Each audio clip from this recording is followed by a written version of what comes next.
Alors bonjour. Pour ceux qui me connaissent, qui sont en présence ici à l'Église. Bonjour aussi à ceux qui sont présents maintenant ou qui sont présents via les réseaux sociaux, Facebook et web. Alors mon nom, c'est Paulin Michaud. Je suis agent de pastoral à l'unité pastorale Valin. Et on va se mettre en présence du Seigneur, puis on va s'accueillir en faisant notre signe de famille, notre signe de la croix. Au nom du Père et du Fils et du Saint-Esprit. Amen. Aujourd'hui, dans les textes, on va nous parler de joie. On est dans la première semaine de l'Avent, donc on est en préparation à la fête de Noël, à l'accueil du Sauveur. Donc, on nous parle aussi de joie.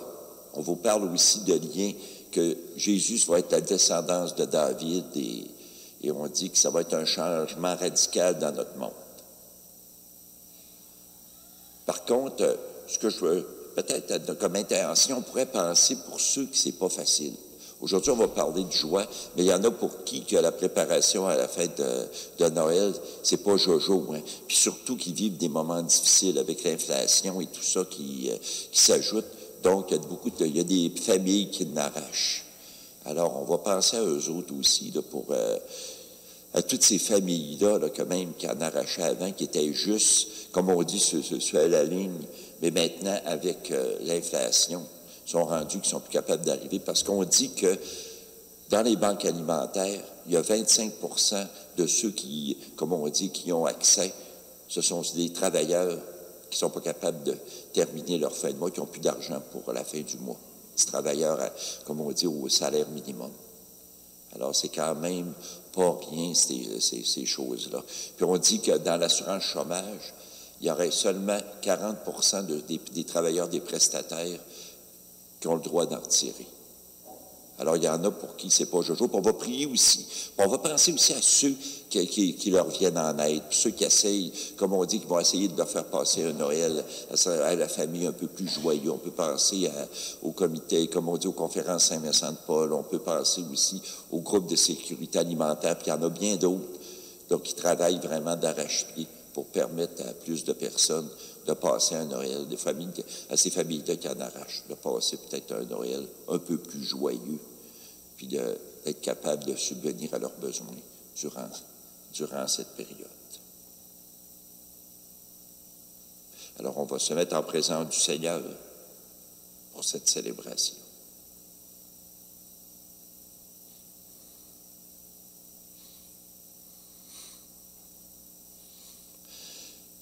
Alors, je vous parlais tout à l'heure qu'aujourd'hui, on parle de joie et on parle, dans la première lecture, que Jésus, le Messie, sera un descendant de David. Le prophète Isaïe, 740 ans avant Jésus-Christ, nous annonce justement la venue du Sauveur, la venue de Jésus. Alors, Mme Lise va nous proclamer cette première lecture. On peut s'asseoir.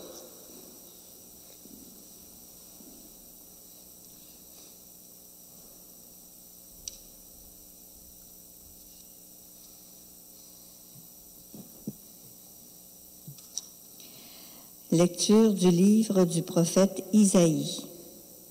En ce jour-là, un rameau sortira de la souche de Jessé, père de David, un rejeton jaillira de ses racines. Sur lui reposera l'esprit du Seigneur, esprit de sagesse et de discernement, esprit de conseil et de force, esprit de connaissance et de crainte du Seigneur, qui lui inspirera la crainte du Seigneur. Il ne jugera pas sur l'apparence. Il ne se prononcera pas sur des rumeurs. Il jugera les petits avec justice. Avec droiture, il se prononcera en faveur des humbles du pays. Du bâton de sa parole, il frappera le pays. Du souffle de ses lèvres, il fera mourir le méchant. La justice est la ceinture de ses hanches, la fidélité est la ceinture de ses reins. Le loup habitera avec l'agneau, le léopard se couchera près du chevreau, le veau et le lionceau seront nourris ensemble, un petit garçon les conduira. La vache et l'ours auront même pâture, leurs petits auront même gîte. Le lion comme le bœuf mangera du fourrage. Le nourrisson s'amusera sur le nid du cobra. Sur le trou de la vipère, l'enfant étendra la main.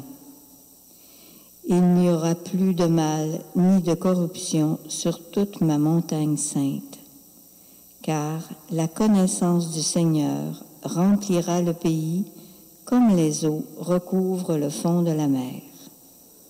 Ce jour-là, la racine de Jessé sera dressée comme un étendard pour les peuples. Les nations la chercheront et la gloire sera sa demeure. Parole du Seigneur.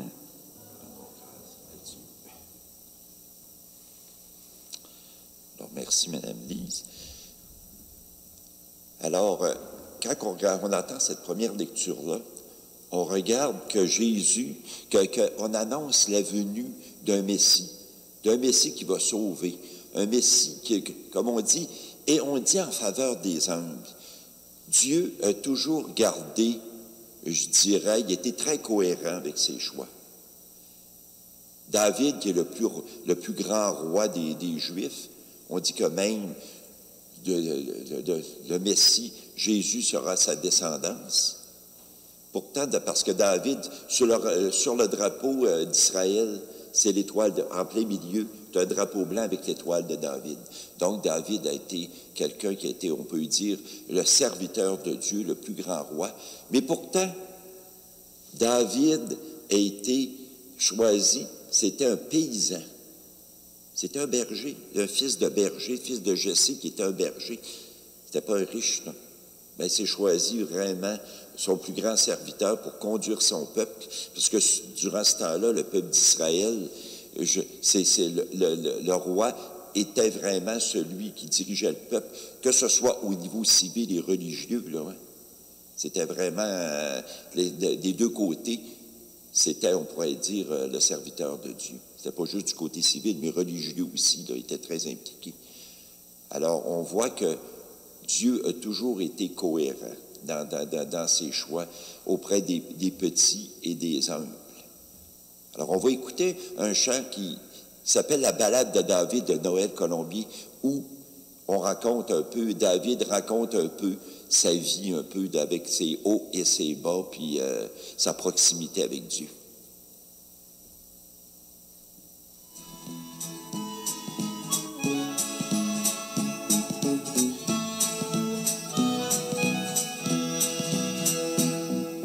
Plus je regarde ma vie, plus je me dis que Dieu m'a guidé. Je me souviens, je travaillais lorsque tout a commencé. Tout le monde m'avait oublié comme j'étais le petit dernier. Mais Dieu m'a pris en pleine vie dans mon métier de berger. Dans mon métier, vous savez, on ne pouvait pas s'installer. Je crois bien que c'est pour ça que Dieu aime bien les bergers. Pour guider et rassembler, il faut des gens disponibles. D'Abraham jusqu'aux apôtres, relisez un peu la Bible. Dieu écrit droit avec des lignes courbes. Il nous mène où il veut, par des chemins sinueux. Quand je gardais les troupeaux, je jouais de la sitar. La musique, c'est drôlement bien, on n'a jamais le cafard. C'est même très utile aux autres, car mon roi neurasthénique, y'a que moi qui le guérissais en lui jouant de la musique. Comme je le distrayais, le roi Saül m'aimait bien, mais il avait du souci à cause de ses Philistins. Surtout à cause de Goliath qui effrayait notre armée. Celui que d'un coup de fronde, un jour moi j'ai terrassé. Dieu écrit droit avec des lignes courbes, il nous mène chemins sinueux.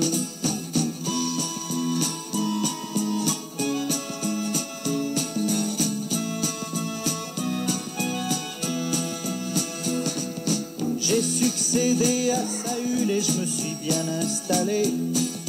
Quand les choses vont trop bien, on est fier, on se laisse aller. À la guerre, j'étais vainqueur, chez moi, on m'obéissait. J'étais le centre du monde, tous les gens devaient plier. Ainsi un jour, j'aperçois une femme nommée Bethsabée. Elle était tellement jolie que je me suis enflammé. Comme un enfant capricieux, j'ai dit, je la veux sous mon toit. Et j'ai fait tuer son mari pour qu'elle ne soit plus qu'à moi. Dieu écrit droit avec des lignes courbes. Il nous mène où il veut, par des chemins sinueux. J'avais dit, tant pis pour Dieu, moi je fais ce qui me plaît. Ça, voyez-vous les amis, ça s'appelle le péché. Pour servir mon égoïsme, j'étais devenu assassin. Je me sentais vraiment pauvre type quand j'ai écrit ce refrain. Seigneur, je le reconnais, c'est toi que j'ai offensé. Pardon pour ce que j'ai fait, contre toi seul j'ai péché. Maintenant purifie-moi, ne t'éloigne pas de moi. Je chanterai toute ma vie que le bonheur n'est qu'en toi. Dieu écrit droit avec des lignes courbes. Il nous mène où il veut, par des chemins sinueux. Et ma vie a continué mêlée de joie et de soucis. J'ai vu mourir plusieurs fils, même certains m'ont trahi. J'ai connu les vexations, l'échec et la déception. La maladie, la vieillesse avec ses humiliations. Ce soir, je me suis couché pour m'endormir dans la paix. Mais si je vous ai dit tout ça, c'est pas pour me raconter. C'est, voyez-vous, qu'en toute vie, même la plus mouvementée, il faut se laisser guider par la voix du grand berger. Dieu écrit droit avec des lignes courbes. Il nous mène où il veut, par des chemins sinueux.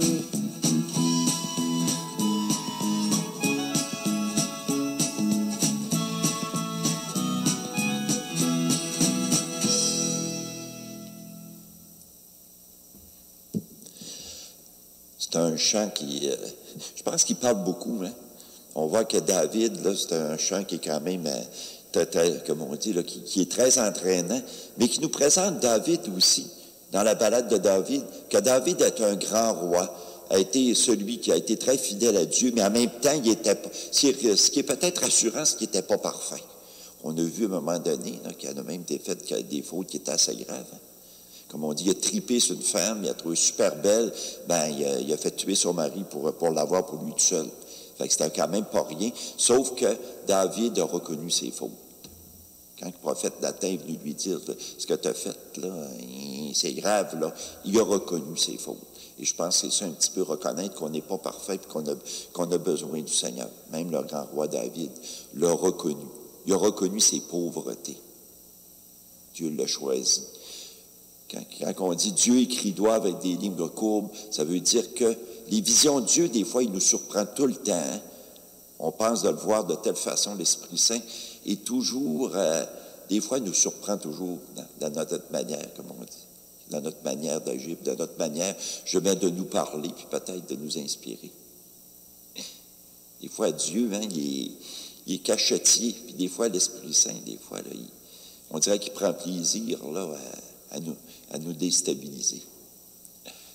Alors, on va se lever pour la proclamation de l'Évangile.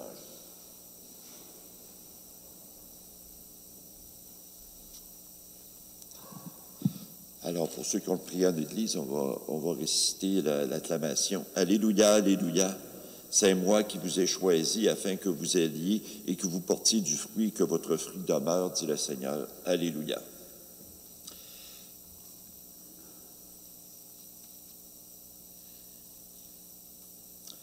Alors, Évangile de Jésus-Christ selon saint Luc.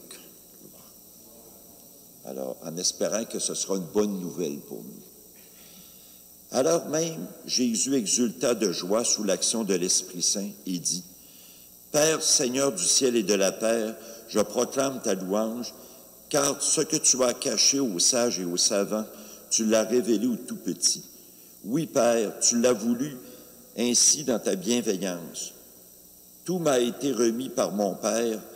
Personne ne connaît qui est le Fils sinon le Père, et personne ne connaît qui est le Père sinon le Fils, et à celui que le Fils veut lui révéler. » Puis il se tourna vers ses disciples et leur dit en particulier, « Heureux les yeux qui voient ce que vous voyez, car je vous le déclare, beaucoup de prophètes et de rois ont voulu voir ce que vous voyez vous-même et ne l'ont pas vu, entendre ce que vous entendez et n'en ont pas entendu. » Acclamons la parole de Dieu.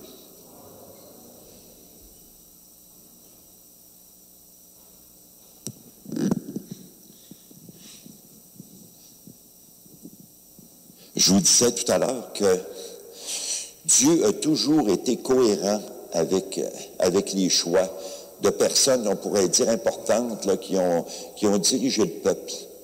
On voit que David, il a choisi un pauvre petit paysan.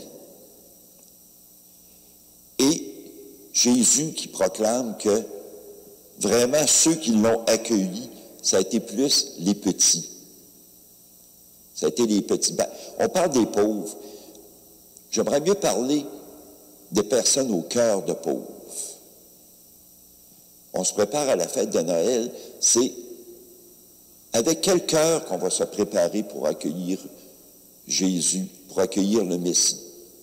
Et on dit que Jésus, je disais, il était cohérent avec ses choix. Il s'est incarné en pauvre. On a vu à un moment donné, hein, Marie et Joseph étaient des personnes de classe moyenne. C'était pas des riches du tout. C'était, comme on dit, c'était un charpentier, donc quelqu'un qui était un ouvrier. Puis pour le temps, ben, on survivait après. C'était pas facile. Donc Jésus s'est choisi des personnes très modestes. Puis il est né d'une étable plus que modeste, parce qu'il n'y avait pas de place. Et quelles sont les personnes qui sont venues le rencontrer en premier? Les pauvres, les bergers. Puis les bergers, même, c'était rendu des marginaux. Alors, Jésus, comme on dit, nous appelle à un cœur de pauvre. Parce que, puis ça, c'est pas juste une question monétaire, là. Il y a des personnes, là, comme on dit, qui sont très à l'aise financièrement, mais quand même qui ont un cœur de pauvre. Qui sont généreux, qui accueillent, un cœur de pauvre, qui sont à accueillir les personnes, à se faire proche. Et je pense que c'est ça, avec ce cœur-là, avec, on pourrait dire, cette mentalité-là que le Seigneur nous dit à un moment donné, rencontrer Dieu, ben c'est ça, là. Et ceux qui l'ont rencontré, qui l'ont accepté, ça a été plus les petits, ceux qui avaient un cœur de pauvre. C'est pas ceux qu'on a pensé qu'ils l'ont, comme on dit, qu'ils l'ont accueilli. Comme on dit, les dirigeants juifs, ce sont ceux qui ont eu beaucoup de misère à l'accueillir. Et c'est ça, je pense, que le Seigneur, comme on dit, nous propose aujourd'hui dans notre préparation, dans notre cheminement à la fête de Noël. Se faire proche des autres. Puis, je vous disais tout à l'heure, hein, qu'il y en a qui en ont besoin, hein, d'encouragement, de présence, hein, parce que c'est pas facile pour certains. Pour de plus en plus de familles, d'ailleurs. D'abord, je pense qu'on a besoin, c'est ce que le Seigneur nous demande, de se faire proche, d'être capable d'être, on peut dire qu'on nous demande de la générosité, de faire ce qu'on est capable de faire pour soulager la misère. Et c'est ça, hein. Je pense que, je le disais, ça fait plusieurs fois que je le dis, le Pape François nous dit, d'avoir beaucoup de se faire proche des gens, d'avoir beaucoup de compassion et se faire proche spécialement ceux qui, comme on dit, qui sont les plus petits, les plus fragiles, c'est pas juste les pauvres, les plus fragiles de notre société. Alors, on va demander au Seigneur de garder un cœur de pauvre. Et c'est là qu'on rencontre Dieu au fond de notre cœur.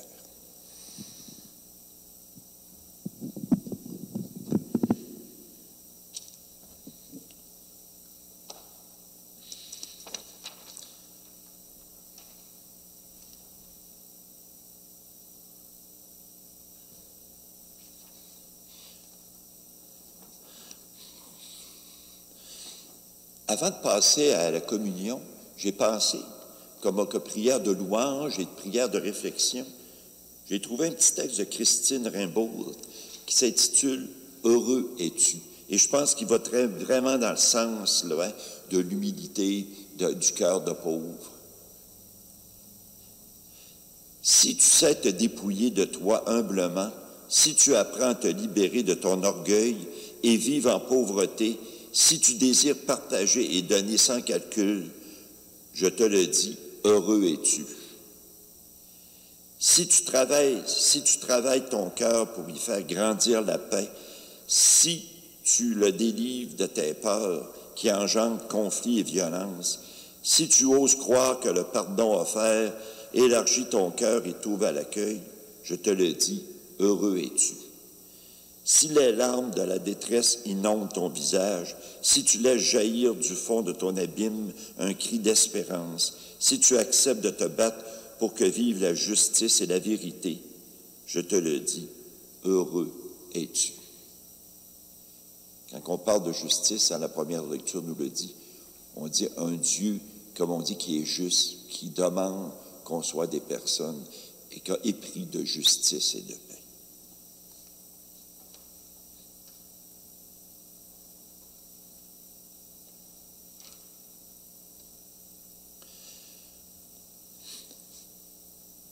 Alors, pour avoir un cœur de pauvre, comme Jésus nous le demande, je pense qu'on a besoin de lui, on a besoin d'aide. Hein? C'est pas toujours facile. Hein? Dans un monde qui nous disent que seuls les premiers sont reconnus, si t'es pas le premier, si t'es pas le meilleur, hein, souvent t'es pas grand-chose. Hein? Alors, c'est pas ça que Jésus nous dit. Jésus nous dit, on est tous fils et filles bien-aimés de Dieu. Alors on peut, mais pour ça, on a besoin, là, hein, pour garder cette humilité-là, je pense qu'on a besoin de lui, de son aide. Alors, on va lui dire notre prière de famille. On va se lever debout. Notre Père, qui es aux cieux, que ton nom soit sanctifié, que ton règne vienne, que ta volonté soit faite sur la terre comme au ciel. Donne-nous aujourd'hui notre pain de ce jour. Pardonne-nous nos offenses, comme nous pardonnons aussi à ceux qui nous ont offensés. Et ne nous laisse pas entrer en tentation, mais délivre-nous du mal. Amen. On parlait aussi de paix, hein? D'être des artisans de paix, c'est la lecture, être épris de justice, puis être des artisans de paix. Puis ça, je pense, la paix, ça commence aussi dans notre cœur, dans un cœur de pauvre, et aussi ça commence autour de nous autres. Alors, on va se souhaiter la paix, on va se regarder, puis on va se dire, la paix du Seigneur soit toujours avec nous. La paix du Seigneur à tous et à toutes.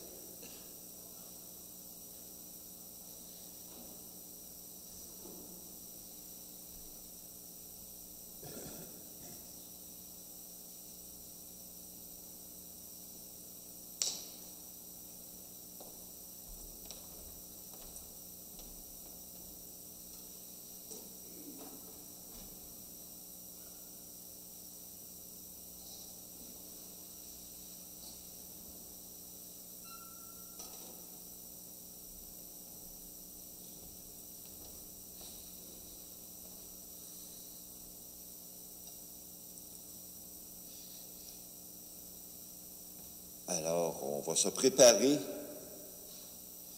à la communion, à recevoir ce Dieu très humble, hein, qui nous a donné justement nourriture, le pain de vie. Hein.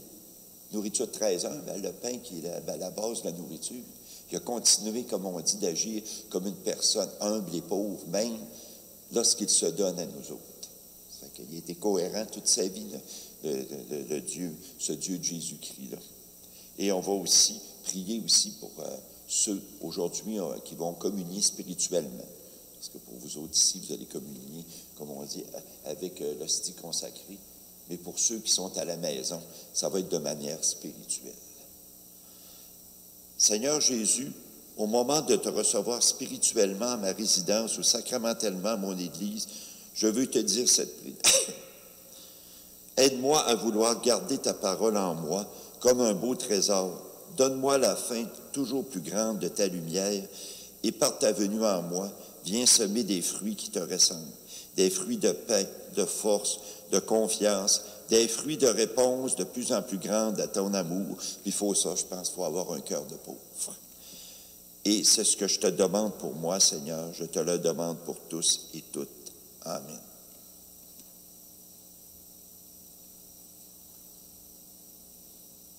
Alors, nous sommes bien chanceux d'être des invités au repas du Seigneur. Alors, nous sommes chanceux et heureux. Alors, voici l'agneau de Dieu qui enlève le péché du monde.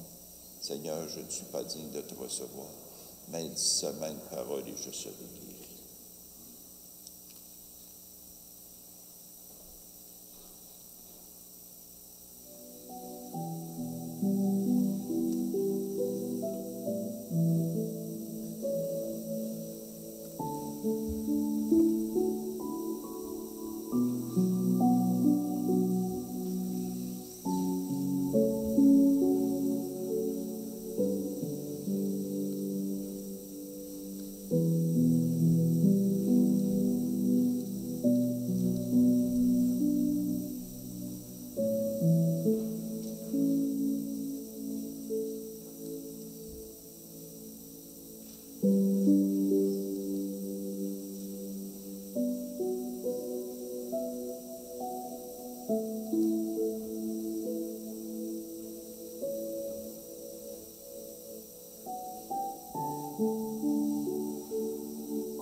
Si vous me permettez, je vais relire le texte « Heureux es-tu » que j'avais lu tout à l'heure, je pense que je trouve qu'il est important un peu à un moment donné.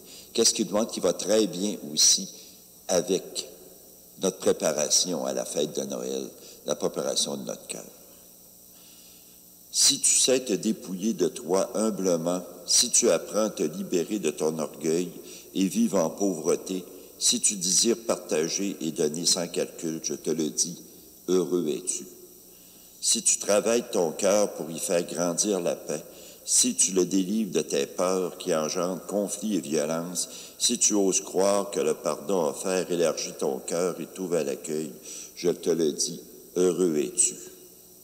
Si les larmes de la détresse inondent ton visage, si tu laisses jaillir du fond de ton abîme un cri d'espérance, si tu acceptes de te battre pour que vive la justice et la vérité, je te le dis, heureux es-tu. Tout un programme de vie, hein? Et pour ça, je pense que ça prend un cœur de pauvre, il faut se préparer le cœur pour ça. Puis c'est sûr qu'il y a des journées, on se dit, je pense que ça a bien été, je pense que j'ai vécu qu'un peu ces valeurs-là que Jésus nous demande. Mais il y a d'autres jours, des fois, qu'on a manqué une coche, hein, des fois, on s'est planté comme il faut. Mais le Seigneur vient nous dire qu'il est avec nous autres pour nous seconder là-dedans. Il ne vient pas pour nous caler, il vient vraiment pour nous aider puis nous relever. Alors, on va demander au Seigneur qu'il nous bénisse et nous garde. Alors que le Seigneur nous bénisse et nous garde, au nom du Père et du Fils et du Saint-Esprit. Alors, bonne journée et bonne préparation et bon temps de l'Avent. Dieu écrit droit avec des lignes courbes, il nous mène où il veut, par des chemins sinueux. Et ma vie a continué mêlée de joie et de soucis. J'ai vu mourir plusieurs fils, même certains m'ont trahi. J'ai connu les vexations, l'échec et la déception, la maladie, la vieillesse avec ses humiliations. Ce soir, je me suis couché pour m'endormir dans la paix. Mais si je vous ai dit tout ça, c'est pas pour me raconter. C'est, voyez-vous, qu'en toute vie, même la plus mouvementée, il faut se laisser guider par la voix du grand berger. Dieu écrit droit avec des lignes courbes, il nous mène où il veut, par des chemins sinueux.